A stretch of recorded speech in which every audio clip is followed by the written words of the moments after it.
আজ আমি চলে গেছিলাম গরু এবং ছাগলের হাটে। তো আপনাদেরকে আজকে দেখাবো গরু এবং ছাগলের হাটটা কোথায় ছিল এবং কেমন। আসসালামু আলাইকুম গাইস, কি অবস্থা, কেমন আছেন? আশা করি আপনারা সকলে ভালো আছেন এবং আপনাদের দোয়া এবং ভালোবাসায় আমিও আলহামদুলিল্লাহ অনেক ভালো আছি। আজ আমি যাচ্ছি পথের বাজার গরু এবং ছাগলের হাটে। আপনাদের সকলকে বলতে চাই, পথের বাজার গরুর হাটটা হচ্ছে আপনারা যেখানেই থাকেন না কেন আপনারা খালিশপুর হাটবোর্ড ঘাটে যাবেন এবং ওপার হবেন।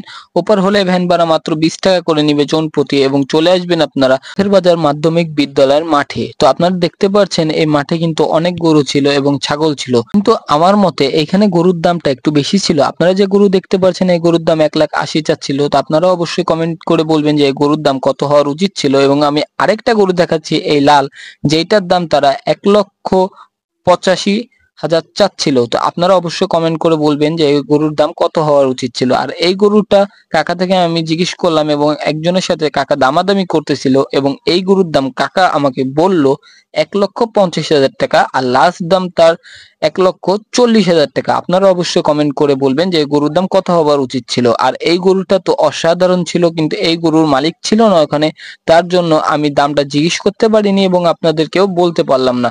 কিন্তু গাইস আপনারা এখানে যান এবং আশা করি কিছুদিন পর, আর I mean 2-1 দিনের ভিতরে দামটা কমে আসবে। এরপর আমরা চলে গেলাম ছাগলের হাটে। তো ছাগলের হাট ওর পাশেই ছিল, অনেকের কাছে ছাগল ছিল, তো ছাগলের দামটা একটু বেশিই বলতেছিল। আমরা এই দুইটা ছাগলের দাম জিজ্ঞেস করলাম, এক একটা ছাগলের দাম 18,000 করে বলতেছিল। এখানে আপনারা যে তিনটা ছাগল দেখতে পারতেছেন, এই তিনটা ছাগলে এক একটা ছাগলের মূল্য ছিল 15,000 টাকা করে। তো আপনারা বুঝতে পারতেছেন যে এখানে কতটা দাম ছিল। তো আর কি, আমি ঘুরলাম, একটু ফিরলাম, এরপর আমি বের হয়ে যাচ্ছি, বাসায় যাব। তো আপনাদেরকে আবারও বলে দিই, আপনারা খুলনা থেকে আসেন বা দৌলতপুর বা নতুন রাস্তা যে যেখান থেকে আসেন না কেন, আপনারা ফার্স্টে খালিশপুর হাটবোর্ড ঘাটে যাবেন। নদী পার করে আপনারা ভ্যানওয়ালাকে বললে ভ্যানওয়ালারা নিয়ে যাবে।